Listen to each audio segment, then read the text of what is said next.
Hello and welcome to Masala Podcast, Shani. It's such a pleasure to have you. Thank you. I'm really glad to be here.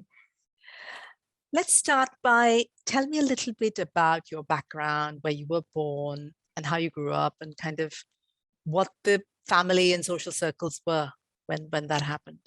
Sure, yeah. So I always describe myself as a very proud Brummie.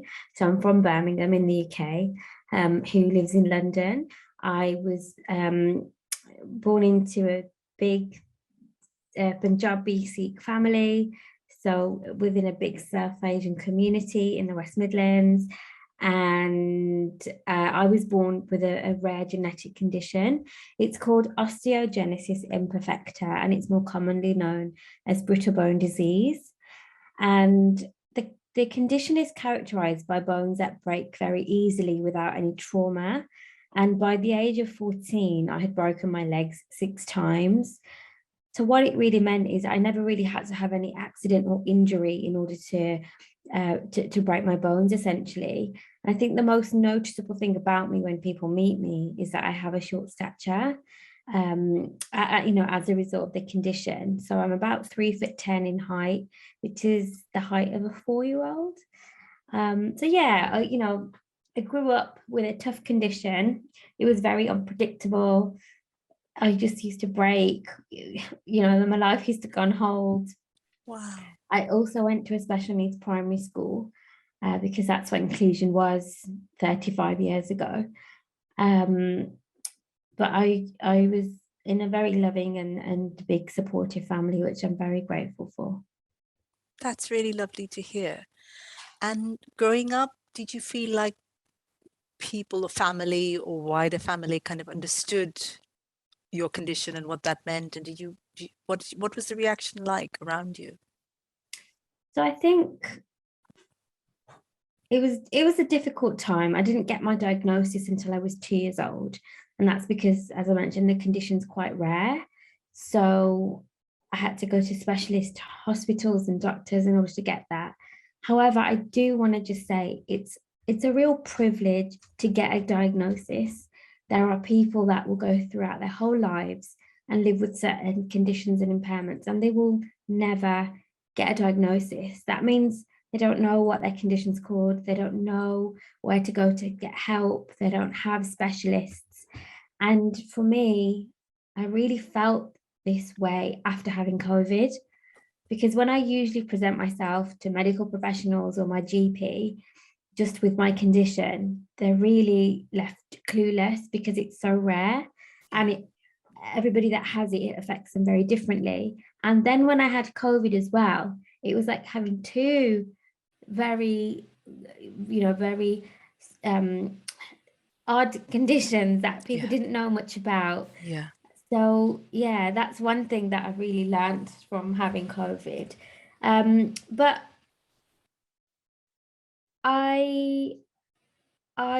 I'm a middle child in my family, so I have an older sister and a younger brother. And I never felt that like my parents treated me differently. So, I always used to get smacked and I was cheeky. The same was always expected of me as was them. Yeah.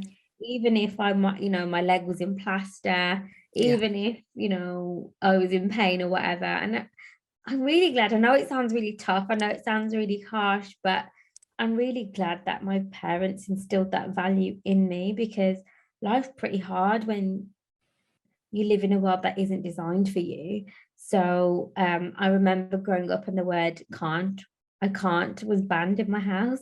My mom's like, you're not allowed to say that. You always got to try and do it. And if you can't do it, you've got to find another way. And I think that's, I guess, why I have the strength that I have today, or a big part of it. But I think in terms of any sort of barriers, I think the only barriers I really face is the fact that disability faces an even further sense of stigma in South Asian communities. Yeah. And in a way, when you're part of a big South Asian community, you have a lot of protection because you've got loads of cousins, so I was never lonely. I had loads of people to play with as a child. I always had company. My grandmother lived with us. We were best friends.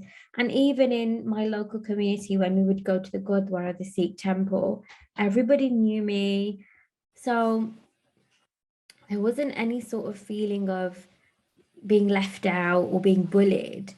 But I think it's when I was becoming a young woman, that's when I started to notice certain inequalities and just certain different types of behavior. And I think it was mainly when, people who had known my entire family before I was even born and who had seen me grow up, so knew me, knew my personality, but were really surprised to learn that I wanted to go to university, or, they were really shocked and nearly fell off their chairs when I told them I'd learned how to drive. I just think they couldn't comprehend how I'd be doing it, because I think they just thought I wouldn't want to or wouldn't be able to. So that was quite tough. And I think initially when I was first born, my mom actually faced a lot of backlash because I was the second daughter, and the comments that she sort of had were like, you worked too hard in your pregnancy. Not only have you had another daughter, but look, she's disabled. And I just can't Wow. imagine why people would say that. Like, it's Yeah. not helpful, it's not Yeah. supportive.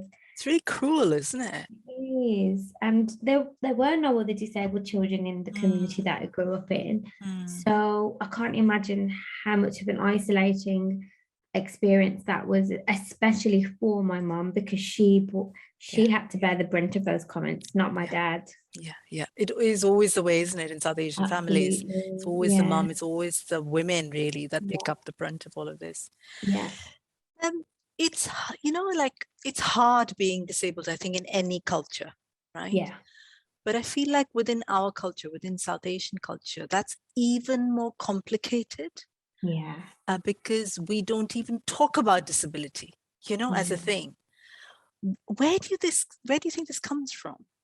Oh, I've been scratching my head and really trying to figure this out myself for a really long time. Because if you think about it, we as a South Asian community in the UK are always, we're highly regarded, and we are always recognized for our contribution across society, like medicine, politics, for example. You will see very good representation of South Asians in those sorts of fields. So it's not like we're a community that is facing mass uneducation, that we aren't integrated in society, that we don't have any disabled people, because the irony is that there are more South Asians who experience disability than our white British counterparts. Yeah. And that's why I really got into the sort of space that I'm in, where I'm trying to help improve representation, speak about disability inclusion, not only in mainstream audiences, but within the South Asian community. Because when I look at the representation that I have, it's just of white British disabled people. Yet Yeah. there are more South Asian disabled people that exist in this country. Yeah. We also can't overlook the fact of culture, generational attitudes, traditions, as well as religious beliefs. So I'm Sikh, and I've had so many people say to me, oh, you must have done something bad in your past life in order to be born with this condition. And I was like, what? Like, I totally respect everyone's beliefs. Like, believe what you want to believe, but don't put it onto other people. I think, again, I actually remember a time when people were saying this to me, and I started to feel guilty. I was like, oh, what could I have done? Was I a murderer? Did I do this? It doesn't, it, it's not a nice thing to say. Yeah. And it's not helpful. If that was my belief, Mm. then that's something personal to me. However, that's one narrative I've heard, whereas I've heard a newer, much kinder narrative that actually says, these are other parents that I've spoken to that have had children with disabilities. They've just sort of said, actually, it's a massive blessing. It's Sarah. I get to do selfless service, and I get this amazing child, and God has given this child to me to look after. And it's not because anyone's done something bad in their past lives. And isn't it's beautiful to hear, but isn't it sad that I've had to wait over 30 years to hear that version? So there's so many layers of why we have such a poor outlook on disabilities, and then other factors as well. Many people think disabled people don't have the same needs and desires as non-disabled people, but I think disability is largely very misunderstood, not only in the South Asian community but in every community, because essentially the fact that I have this condition to me is just like I've got brown hair. That's just another feature of me. I don't wake up every morning and sit there and say, oh my God, I've got this condition. What am I going to do? I've never known any different. So it always really puzzles me that I'm the one that lives with my condition, the pain of it. I live in inaccessible society where I can't find accessible housing. I can't use public transport. I struggle to get a job, yet everybody else is awkward around disability, but it doesn't affect them. It affects me. What's that about? It's really ironic, isn't it? So many things that you said there. I think one, I don't think there's anything in our culture that teaches us to look at disabled people differently. I mean, I'm sure it's the same in Sikhism. I know there's nothing in Hinduism that is like that. I think that's our own interpretation of it, like this past life, malarkey.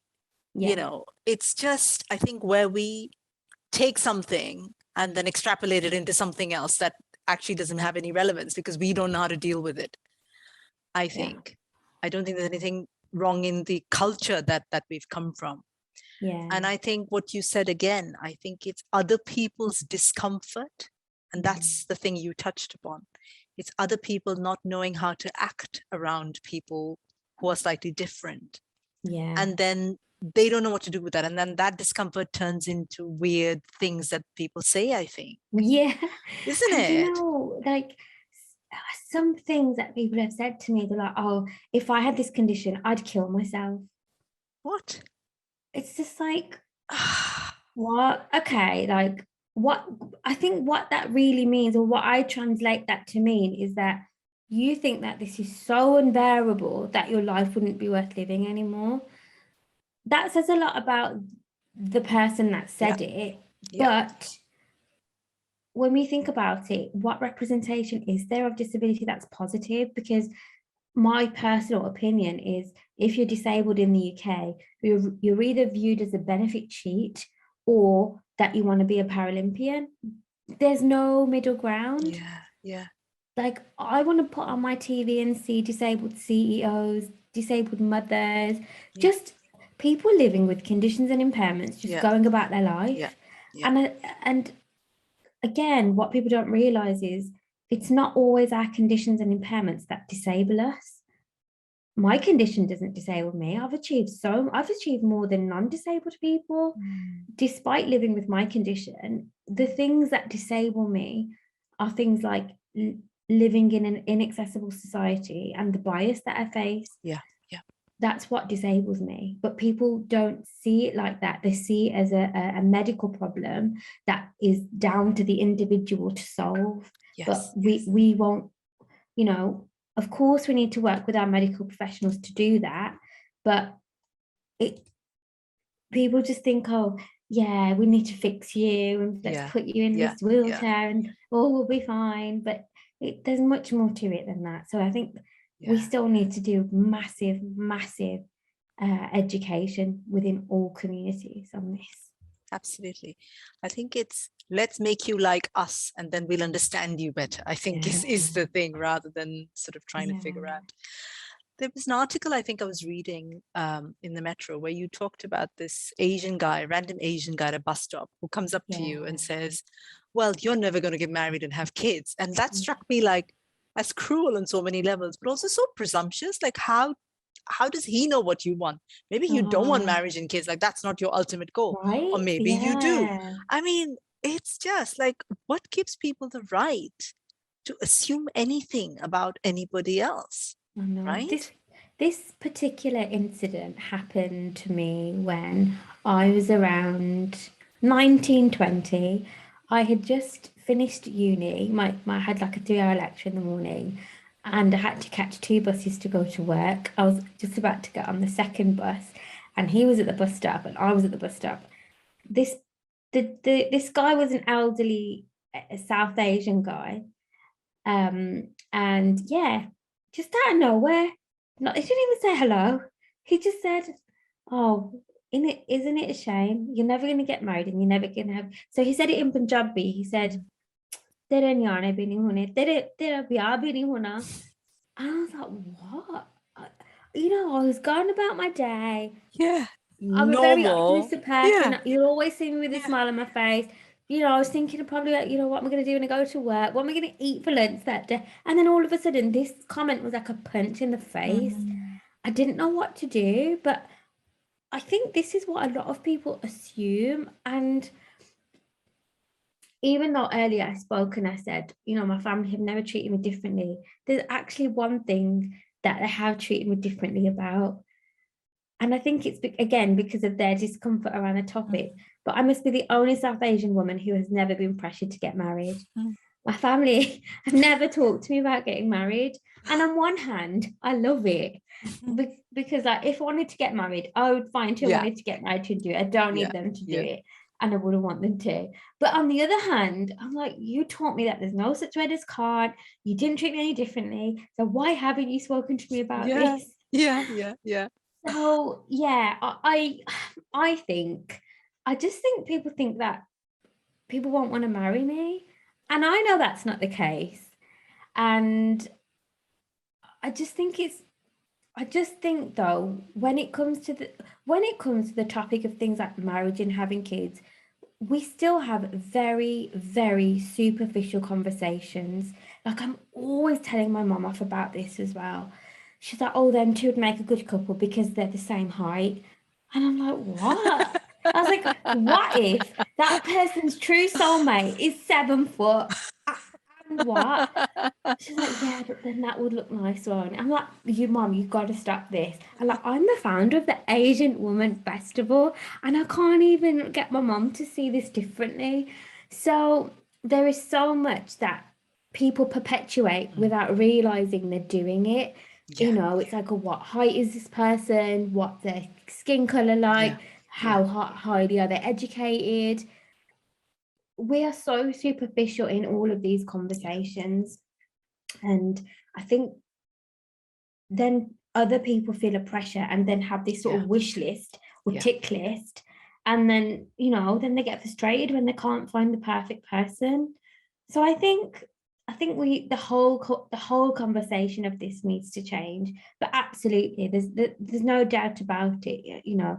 People definitely assume that we, as people that live with conditions and impairments, either can't or don't want the same. But we are just as human as the next person. Just because I live with a condition doesn't mean my emotions are switched off. Do you know what I mean? And yeah, so there's always that to deal with as well. And it's hard to live in an ableist world, an ableist society.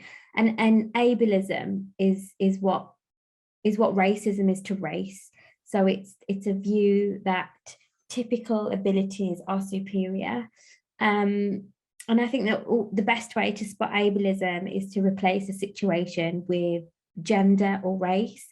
So, for example, if buildings made it impossible for women to enter, that would definitely be sexist, right? Yes. But it's happening now to disabled people. There are so many buildings that people can't enter. That's ableism. Absolutely. I think that's such an important point there, Shani. I think people with kind of able bodies, for the lack of, assume that the world is exactly the same. And I guess the world is very different, right? Say for you, in a normal day, talk me through what are the things like the building you said in a day when you're waking up to the time you go to sleep. Okay. How is the world not fit for you? This is a brilliant question. And I actually filmed like a day in my life just to count all the barriers. And there were 13 in the day. So the first thing is when I wake up in the morning and I want to brush my teeth, I have to get a stool to stand on because I can't reach my sink in the bathroom. Yeah. That's one. And then the second one is I'll need to use a stool again around the kitchen because I can't reach much in there either. Yeah. In terms of like my wardrobe, I've been able to lower like the shelves and the rails in there. That's great. So as I mentioned, I can't use public transport because it's not accessible. So I'd either have to get a taxi. I do drive, but because I live in London, it's so difficult. I never get anywhere on time. And parking is so difficult. There's like literally no disabled parking in London, and I don't know why. That's difficult. Then let's say I'm going to go into the office.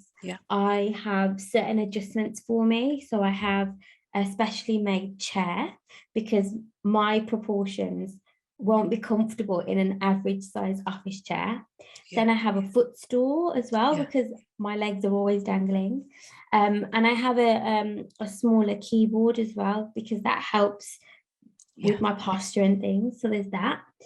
Then let's say I need to go and get some lunch. I don't know why, but everything I always want to eat is always on the top shelf. So you need to ask someone to help, to get it down. For you. Yeah. I'm only at lunchtime and these are all the barriers I've faced. And then let's say I wanted to go to the supermarket, I have to ask people to help me reach things. I can only buy a certain amount of things because I can't carry many things. I always try and use the trolley that's made for wheelchair users because it's much lower. So it's kind of a never-ending list, and that's just an average, a Monday day in the life of me. That's what I was thinking. So we're not even talking about, I don't know, reaching for your dreams and finding your partner, or like the bigger kind of goals that each of us has. This is just the everyday getting yourself, making up breakfast and fixing yourself a tea and getting to work, like and basic then functioning. I've got to work on top of all of this. So it's like having a full-time job anyway. Managing all of that and doing that and planning every nth degree of your life. And then be productive and contribute to society and do all of that. And do all the other stuff, right? That life. No, absolutely. And I think most people in the world don't think of this. And the other thing I think you just said there is but everybody wants similar things. Like we want love. We want to find a purpose. We want a life that's fulfilled. We want to have fun. These are kind of every human being wants these things. But if even the basics are so out of reach, how are you even expected to, right? I agree. And I think I think a large part of this is because firstly, people don't understand the reality of what it's like to live with a condition or impairment. Throughout COVID, I saw so much empathy, so much compassion for one another because it was something that we were all in together. And I think that concept of lockdown was a way for many people to feel what it's like when you want to do something, but external reasons won't let you. There are people where they can't even leave their house because it's not accessible. They won't be able to get back in. Or let's say they need carers and they have to go to bed at 6 p.m. because that's the only time the carers can come and do that for them, because that's the way that the support system works. There are people that pre-pandemic wanted to work and wanted to work from home, but were always told, no, we can never do that.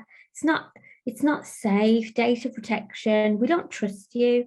But as soon as there was a global pandemic and it suited the majority, we were all working from home overnight.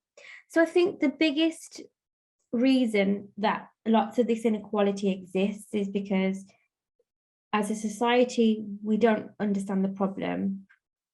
Even the government is failing us massively as disabled people right now, but that's another conversation for another day. So when people aren't aware, they don't know how to help. people that are in decision-making positions are only making decisions based on their own bias, based on their own knowledge, and not thinking about the whole range of human diversity that exists. So all it's doing is just perpetuating all of these inequalities. And, before the pandemic, I used to say, there's never been a better time to be a disabled person. And people used to look at me funny, like, why would you say that? Like, what a weird thing to say. But I used to say that because then disabled people were really finding their own voice. We didn't have to wait for major broadcasters to give us that voice or platform. We could reclaim it ourselves using social media, YouTube, things like that. And then suddenly everything changed overnight. And now I'm really embarrassed to say that I'm from the UK right now because of the way in which the government has behaved, but especially because of the way it is treating vulnerable and disabled people. It's like your life didn't matter. And, the whole conversation about restrictions and lockdowns, people were like, well, why should we stay at home because of vulnerable people? Why do I have to wear a mask because of this? And I think unless people don't realize everybody's struggles are tied to each other's, that we are all in this together, that why is it fair for vulnerable people to have to put their lives on hold just so the majority can get back to theirs? Because people think that this will never be them. People think that disabled people are in this camp and non-disabled people are in this camp. But out of 14 million disabled people in the UK, 80% of those disabled people were not born with a condition or an impairment. They acquired an impairment throughout their life. So the chances are that disability is something that is going to affect you, whether that's personally, a loved one, somebody in the workplace. There's no escaping it. And we shouldn't go around thinking that we're immortal and we're going to live forever, because aging is something that if we all live to an old age, which we are as a society, that's a natural part of experiencing disability at that age even then. So I think we really need to shift the thinking of this whole conversation. Absolutely agree. And when you were talking, I was thinking exactly that, aging, and you mentioned it. And I was like, there's a perception that disability is something that happens to other people. Yeah. It doesn't happen to me. And I think we don't think that as we age, we are all going to be disabled, really, right? If we're lucky enough to get to an old age, things stop working, we need care, we need help. So every single one of us is going to be in those shoes. Yeah. So shouldn't we be thinking about, if we're all in that place, how do we then create a world that works for people in that place? Exactly, because that's what I don't get. We are not designing for our future selves. Like I can say that because it's affecting me now, and it will continue to obviously affect me in the future. But that's what I don't understand. For those who, it may not have affected, you're in for a big shock. Like, I don't understand. Like, housing, for example, only 9% of the housing in the UK in the UK is accessible. Only 9%, whereas 22% of the population are disabled. Now, I'm not saying that every one of those people are wheelchair users or they have the same needs. Of course not. But there's a big gap there. And, if we stick with the topic of housing, there's a housing crisis. Yeah. So what are we expected to do? Where are people going to live? Yeah, no, absolutely. And I think these are all things we should all be thinking about. And not just people with disability. I think we've got to change the way we think about this, and to say, that's going to be me. So how is this world designed for the person that I'm going to become if I'm not already there? I really think this conversation has to change. I think as well, it's really important to recognize that we as disabled people don't have privilege and we don't have power. I want to use an example of the COVID vaccine. It took a non-disabled white woman to get disabled people priority for the vaccine. This lady's name's Jo Wiley. She's a BBC radio presenter. She has a sister with learning disabilities. She had to use her voice as an ally for us as a community, but it's not because there weren't any disabled people saying the same thing already, but it's because we don't have that same privilege. People don't want to listen to us. People just think, oh, stop moaning, just be grateful for what you've got. But people don't understand the reality.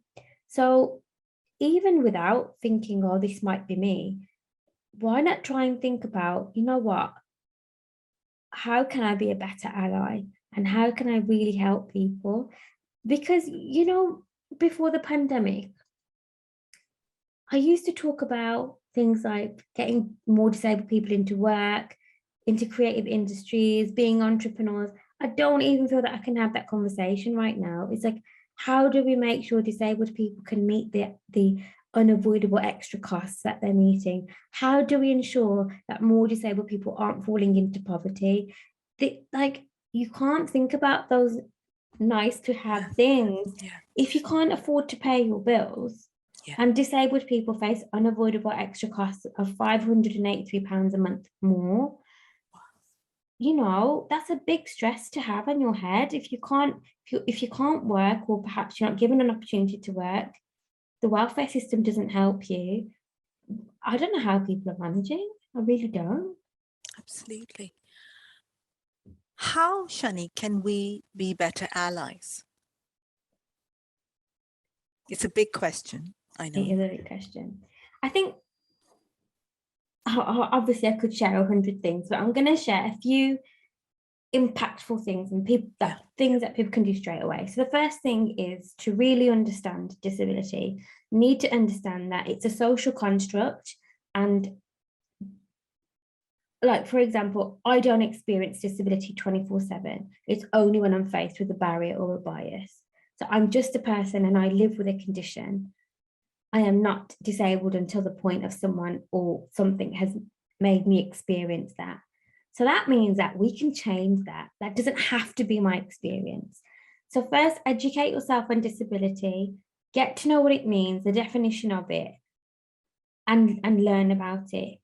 The second way is to diversify where you're getting your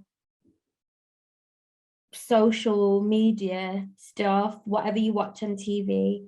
That's another great way to learn about it and educate yourself. There are so many disabled content creators. There are so many films, books, podcasts that, you know, that have been created by disabled people or featuring disabled people, and seek out people from your own community as well. Yeah. It's never been easier to do this kind of stuff. Yeah. And then thirdly, to be an ally, you need to understand that it's more than just being a good friend, and it's more than just dipping your toe into a conversation. An ally means that you're taking somebody else's struggle on as your own, but you don't know what it feels like to be that person, but you want to be a bridge between those two communities. Like Jo Wiley, for example, the lady that I mentioned a little earlier on. So if you're going to do it, you've got to do it with good intent. That means raising your voice for when something isn't right. Let's say somebody says something massively ableist, or let's say you can see a better way of doing something to make something a bit more inclusive. Maybe it's a policy at work. Maybe it's something when you're out in the supermarket. It can be anything. And quite often, I have found myself in situations where people are taking pictures of me and videos of me, not because like they're doing it in a nice way, because they want to do it and have a laugh at me, or, you know, send it to their friends on Snapchat. And I have now found the courage to go up to these people and confront them, and nobody ever expects me to do that, but nobody ever else standing around watching ever steps in. And I can't explain to you how vulnerable I feel in that situation. I always end up crying and no one steps in, and it always it always surprises me.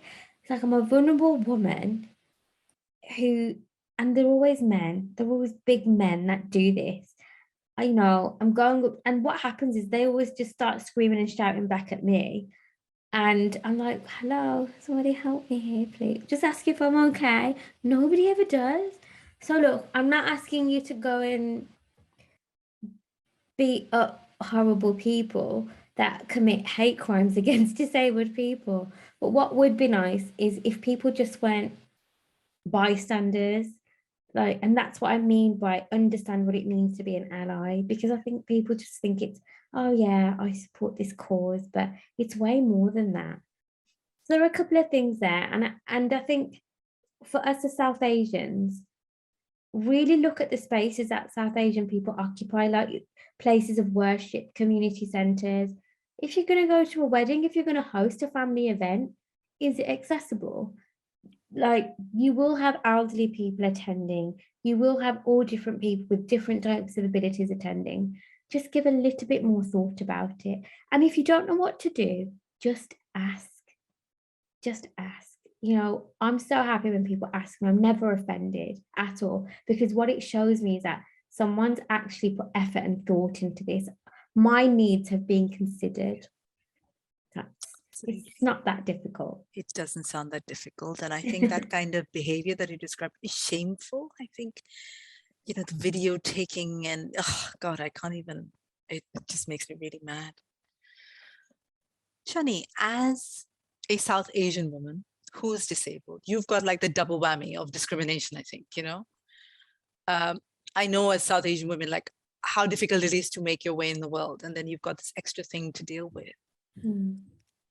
But you seem, every time I kind of seen your videos or we've chatted or any interaction that I've had with you, you are so positive. And I don't mean that in a, oh, let's all be positive kind of Instagram way. I mean, like really positive, like really standing there and kind of owning who you are and what you are. How have you navigated this? Everyone asks me this, and I never know how to answer it, because I'm just me, and as I mentioned earlier, I've always just got a smile on my face anyway. I think there's many different factors that have contributed to this. Definitely being Sikh, definitely with the upbringing that I had. So in Sikhism, we have something called Jardigala, which means eternal optimism. It means that no matter what you're facing, it not to mean to say, everything's easy and it's got roses on it, and I don't mean that. It means that despite whatever hardships you're facing, as Sikhs, we have the strength within us to face that with optimism and with strength. And I can't deny that that's not something that I don't have. I have bucket loads of it, and I'm surrounded by it. I was also, raised in a family where I was encouraged to always, do my best, be what I wanted to be, to a certain degree though, because I did have to fight for some freedoms as a South Asian girl and woman. So I think having supportive family, an extended family, was massively important. But I think where it really came to a head for me was when I used to put my TV on, just got sick of the fact that anything to do with disability had no diversity, no intersectionality weaved into it at all. And I just thought, well, I want to change that. I didn't know how. As I said, I went to a special needs primary school. I struggled at mainstream school. I never thought I'd go to uni, but I did. It's not that all these doors were open to me. I've literally had to bang down these doors myself, bring my own chair to other people's tables. And then when I realized how difficult that was, I guess I just built my own tables. So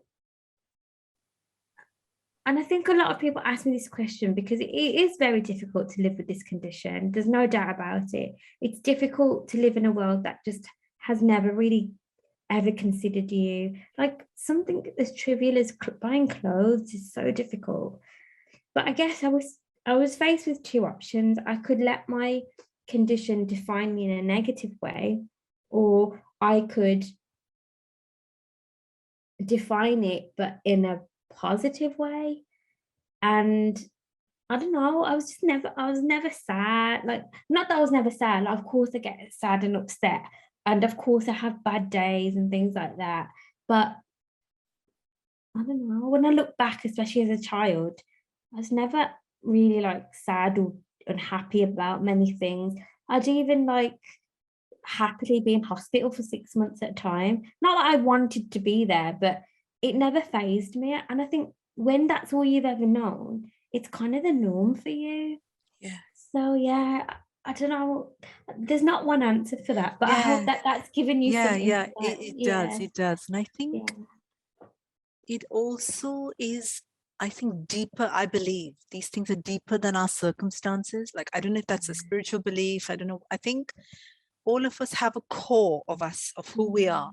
And I think that core continues from the time we're born to whatever time we die. And I think that is who we are.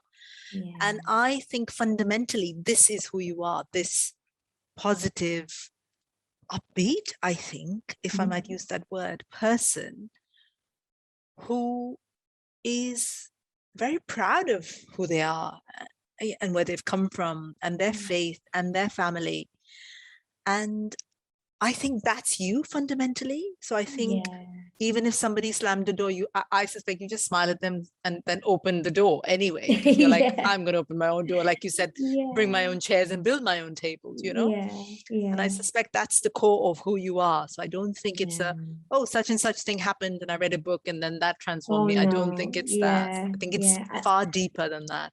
Absolutely. But equally, I did have to do a lot of work to get to this point. If you had met the 20-year-old version of me, I wanted nothing to do with my disability identity. Wow. I hated it, I shunned it, but that was because I'd only experienced a lot of challenges and barriers up until that point. And it was actually in my early 20s where I discovered the social model of disability. And that's the social model was written by disabled people, and it says it's not our conditions that disable us, it's the world. You know, disability is a social construct. As soon as I learned that, it's like this whole weight was lifted off my shoulders, and it just made so much sense to me. And that's where things changed for me. And then equally, on one hand, I was like trying to do everything I could to get away from this identity, but if I needed to park somewhere, I'd be using my disabled parking badge to park in an accessible bay. I use a disabled toilet. If you want to go to a concert, ring the disabled booking line. It was this conflict. It's like, I'm trying to get away from it, but if I want to do anything in life, I've got to always use this disabled service or this. You know, I was just like, what a contradiction. So if I wasn't happy in who I am, my appearance, who I am in my family, my faith, I think all of this would have been a very different journey for me. And again, like, faith has always been a big thing in my life and growing up. And I'm actually the only person in my family who is a non-baptized Sikh.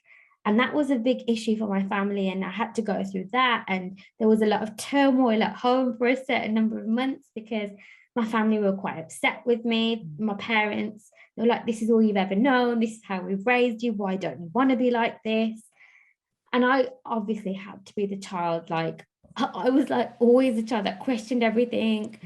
Whereas my siblings had just got on with it. You know, I think they were like the good kids. And my parents like, why are you like this? So yeah, I don't want to give the impression that everything's always been rosy, because far from it. But no, I just think it takes so much more effort to be negative and sad rather than think, well, what good can come of this? And everything that I do, everything that I advocate for, it isn't purely to benefit for me. It's for everyone in the communities that I am part of, whether that's the South Asian community, the disability community, because I know that my voice can help other people. Like what I do with it and how I can be an advocate can help so many other people. And you know, over the last couple of months, I've been enjoying lots of different on-screen opportunities. Yes. And I thought, wow, isn't this a great win for, you know, disabled people from ethnic minority communities?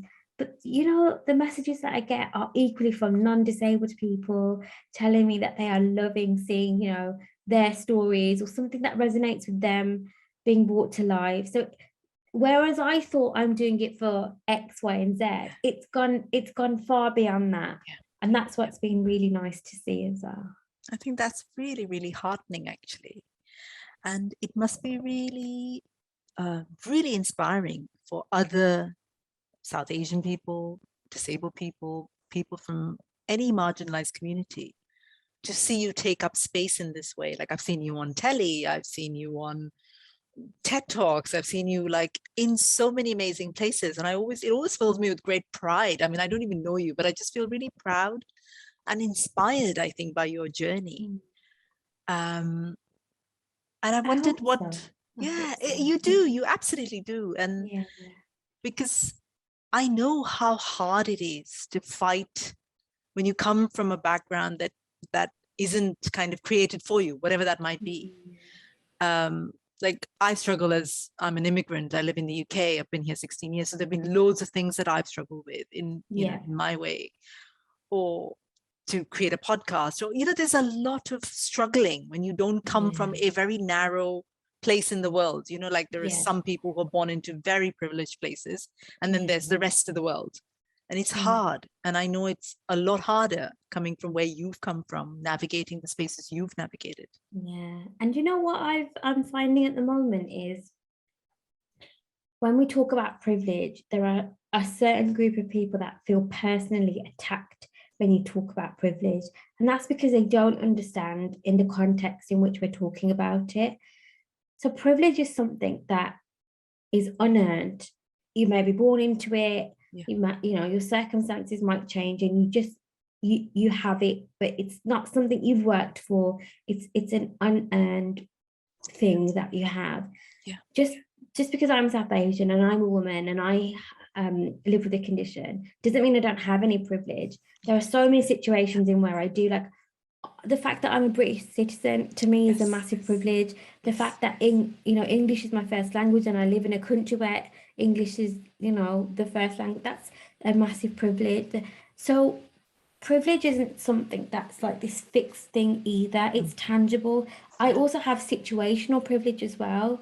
And I think that's what I'm coming up against more and more. People are feeling like whenever you talk about inclusion or intersectionality or privilege, there are people that feel that by talking about it, you're taking something away from them. And that is such a that's a very dangerous argument, a counter argument. And people call me racist for talking about this stuff. I'm like, how am I racist? This is my personal experience. If you don't like it, don't just call it racism. Just say I don't like it. Doesn't mean I'm racist. But I think I'm really proud to take up the space that I'm taking up. But I equally am so happy when I see other South Asian women out there doing their thing, because I never had any of that growing up. I never saw any of it growing up. I know we are much better now in terms of representation, but we're nowhere near where we should be. But I also feel that there are some South Asian women that won't ever support another South Asian woman because they're like, no, that should be me, or that's my opportunity. But that's not the case. If there's one South Asian woman out there doing it, she's doing it for all of us, and we are all winning collectively. So, I'm always always really touched by the support that I have. And, you know, so many people are saying to me, well, Shani, you're everywhere. And I don't know if they mean it in a good way or a bad way, but I'm like, good, you better get used to it, because I'm going to keep taking up I all this plan on space. sticking around. Yeah, absolutely. Yeah. No, it's been amazing watching you on the soaps, watching you on This Morning, you know, watching your TED Talk, which I thought was incredibly inspiring. I really, really loved it. What have you got coming up? Tell us some of the more exciting things you've got coming up. Oh, there's so much coming up. Some stuff I can't share because That's of fine. Yeah, of course. NDAs and all that stuff. But yeah, more on-screen opportunities, which is really Wonderful. fun. Wonderful. I am planning Asian Woman Festival to take place Yay! in person this My year. God, in real life. I know. So yeah, COVID really messed our plans up over the last couple of years. So that's something. It's a big thing to pull off, in addition to doing everything else that I do. And then I'm also working on launching an app for disabled people, a discount platform where disabled people can save money, because I'm very conscious of the fact that there's no one out there doing anything about it. And here in the UK right now, we are sitting in the face of a cost of living crisis. And yeah, I'm really worried that how that's going to affect disabled people. So lots happening, lots of plates spinning. But yeah, watch this space. I absolutely plan to watch the space and cheer you on and feel really excited for you. Thank you. Thank you so much, Shani. This has been an absolute pleasure. Thank you for being on Masala Podcast. It's been an absolute joy talking to you. Thank you for having me. Shani, could you say a couple of things to South Asian women who might be listening? A couple of bits of advice, anything that comes to mind. My first piece of advice is you don't have to be defined by the circumstances